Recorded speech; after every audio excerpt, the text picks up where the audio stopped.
Ceux qui se prosternent devant les statues, nous avons une nouvelle statue, nos téléphones. Nos téléphones, avant que tu ne dormes, tu dis bonsoir à ton téléphone. Le matin, tu lui dis toujours bonjour.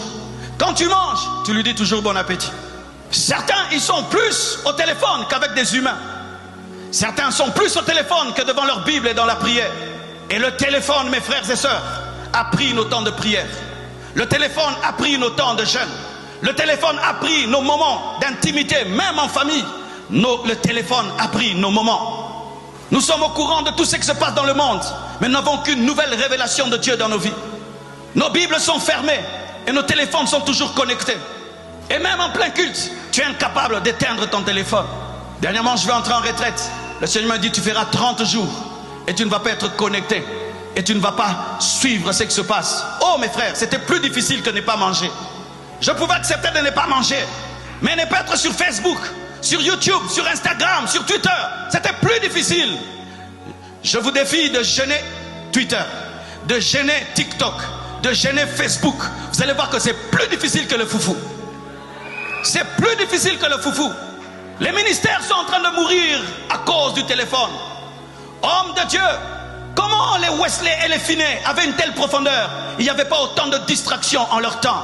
En notre temps, il y a tellement de choses pour distraire les chrétiens. Si vous voulez être concentré sur Jésus, il doit être supérieur à votre téléphone. Et ainsi, avant d'ouvrir ton téléphone, ouvre ta Bible le matin. Alléluia! Ouvre ta Bible le matin. Ne lis pas tes messages et tes emails si tu n'as pas encore commencé à lire la parole de Dieu. Le Seigneur est attristé. Que ce soit tout d'abord nos messages WhatsApp que nous lisons avant de lire la Bible. Le Seigneur est attristé que ce soit tout d'abord nos YouTube que nous consultons avant de consulter sa parole. Quand ton téléphone est déchargé, vois comment tu es mal à l'aise. Mais quand tu n'es pas rempli du Saint-Esprit, tu es à l'aise.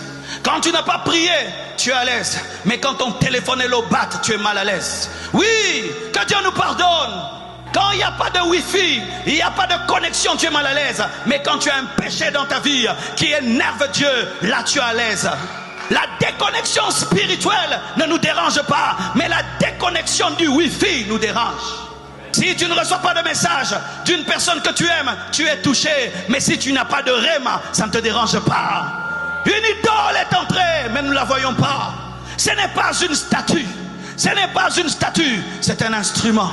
Un tout petit que nous mettons dans nos poches, mais que nous transportons.